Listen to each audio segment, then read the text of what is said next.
두 번째, 성령께서 오순절에 강림하신 두 번째 이유는요, 성령님이 마지막 날에 있을 영원하고 완전한 구원의 대표이자 보증이심을 알려주는 것입니다. 오순절의 다른 이름은 초실절이었습니다. 이날은 가장 처음 추수한 첫 열매를 하나님께 바치는 날이었어요. 그리고 오순절의 또 다른 이름은요, 맥추절이었습니다. 출애굽기 23장 16절에 보면 맥추절에 하나님께서는 가장 처음 추수한 첫 열매를 자신에게 바치라고 말씀하셨습니다. 가장 처음의 것을 첫 열매를 하나님께 바치는 날이었잖아요. 그래서 맥추절을 다른 이름으로 초실절이라고도 불렀습니다.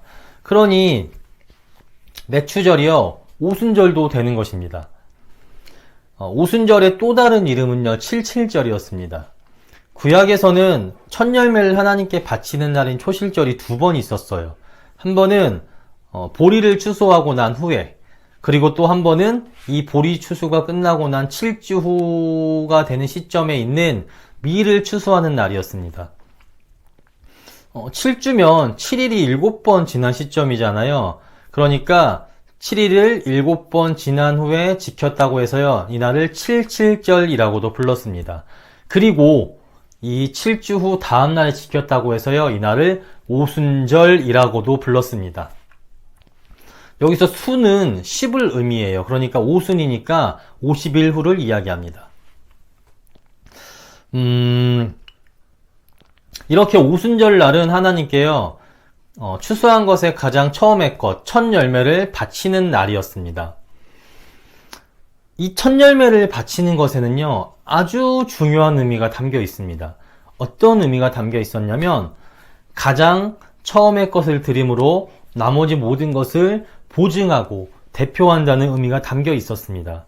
그러니까 가장 처음 추수한 첫 열매를 바치잖아요. 그러므로 이 모든 것을 주신 하나님께 감사하고, 또 이 모든 소출을 주신 하나님께 감사하며, 또 동시에 이 모든 것이 하나님의 은혜요, 그리고 이 모든 것이 하나님의 것입니다 라고 고백하고 인정하는 의미가 담겨 있었습니다.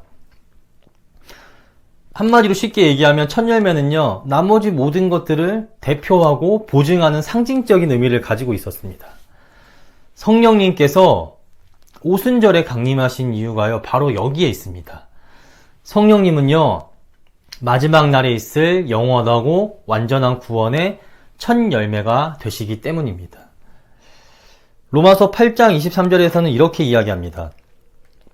그뿐 아니라 또한 우리 곧 성령의 처음 익은 열매를 받은 우리까지도 속으로 탄식하여 양자 될 것, 곧 우리 몸의 속량을 기다리느니라. 아멘. 먼저 이 말씀에서는요, 성령님을 구원의 첫 열매라고 부릅니다. 성령님을 이렇게 부르는 이유는요, 앞에서 우리가 말했듯이 첫 열매가 나머지 모든 것들을 대표하고 보증한다고 이야기했잖아요. 이와 같이 성령님께서도 마지막에 있을 하나님의 그 영원하고 완전한 구원의 대표이자 보증이 되시기 때문입니다. 하나님 나라는 두 가지 개념입니다. 하나는 통치의 개념이고 하나는 장소의 개념입니다. 먼저 통치의 개념으로서는요, 하나님의 다스림 안에 있다라는 것을 의미합니다. 그러니까 통치적 개념의 하나님 나라는 우리가 하나님의 다스림 안에서 사는 것을 의미합니다. 왕이 다스리는 나라는 왕의 지배하에, 왕의 통치하에 있잖아요. 마찬가지로 하나님의 나라는 하나님의 통치하에, 하나님의 다스림 안에 있는 곳입니다. 이 통치의 개념으로서의 하나님 나라는요, 이미 구원받은 모든 하나님의 사람들이 누리고 있는 것입니다. 우리는 예수님을 믿고 구원받았습니다. 그리고 성령께서 나에게 오셔서 이 땅에서요, 하나님께서 주신 구원을 누리고 삽니다.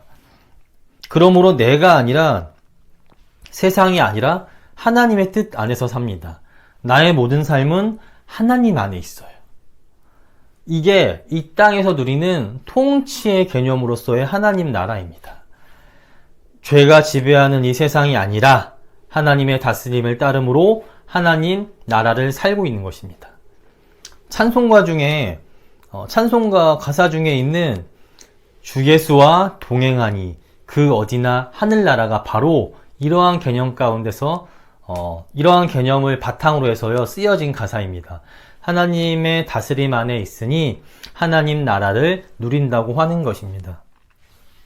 하지만 그렇다고 우리가 지금 완전한 하나님 나라를 누리고 있는 것은 아닙니다. 구원받았지만 아직도 여전히 이 땅 가운데 살고 있어요.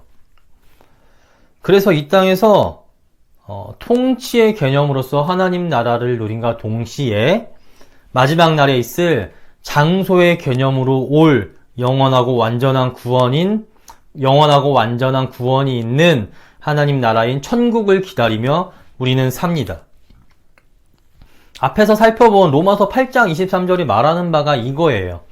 제가 간략하고 딱 핵심만 찝어서 이야기하자면 우리가 구원의 첫 열매이신 성령으로 말미암아 이 땅에서 구원을 받아 이미 하나님 나라를 살고 있지만 아직 영원한 하나님 나라를 사는 게 아니다. 그렇기에 하나님 뜻대로 진짜 정말 완전하고 완벽하게 살고 싶은데 그렇게 살지 못하고 세상 가운데 죄와 육신 가운데 행하며 살고 고통한다. 그래서 마지막 날에 있을 영원한 죄와 고통이 없는 완전한 하나님 나라를 기다린다. 이 마지막 날에 이 땅에 올 죄와 고통이 없이 영원하고 완전한 천국이 바로 장소로서의 하나님 나라입니다. 하나님의 사람들은 성령님으로 인해 이 땅에서 하나님의 다스림 안에서 하나님 나라를 누리며 삽니다. 동시에 성령님은 이 땅에서뿐 아니라 구원받은 자들을 끝까지 붙잡으셔서 하나님 안에 있게 하여서요 영원한 마지막 날에 누릴 영원한 하나님 나라까지 이끌어 가십니다. 이렇게 마지막 날에 있을 영원한 구원의 첫 열매이자 보증으로서요 성령님은 강림하셨습니다. 우리는 그분과 함께 있으므로 이 땅에서 하나님 나라를 누리고 동시에 마지막 날에 있을 영원한 하나님 나라의 구원이요 천국의 영생이요 확실하게 보장된 것입니다. 추수한 모든 것을 대표하고 보증하여 가장 처음의 것을 드린 날이요 오순절이었습니다. 성령님께서 이날에 강림하셨습니다. 그러므로 성령께서 이 땅에서 첫 열매로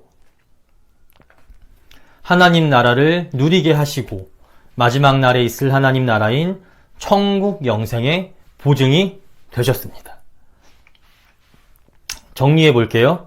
성령님이 오순절에 오신 이유는 첫째, 옛 언약의 시대, 즉 율법이 지배하던 구약 시대는 이제 끝나고 이제는 성령이 지배하는 새 언약인 신약의 시대가 열렸음을 알려주는 것이고, 둘째, 성령께서 마지막 날에 있을 완전한 구원의 첫 열매이자 영생의 보증이 되심을 보여주는 것입니다.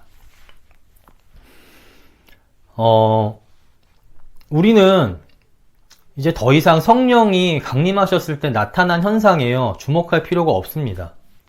그보다 성령께서 왜 강림하셨는지 그리고 강림한 이유가 의미가 무엇인지에 대해 아는 것이요 훨씬 더 중요합니다. 그리고 이를 알기 위해서 성령님께서 왜 오순절에 강림하셨는지를 알아야 합니다. 왜냐? 현상은 성령님께서 나타나셨을 때 보여진 일시적인 것이지만 성령님께서 오심은요 완전한 구원의 완성이기 때문입니다.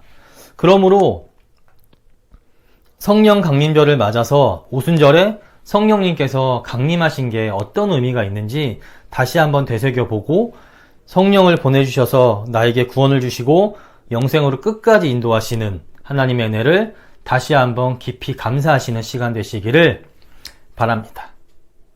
마치겠습니다.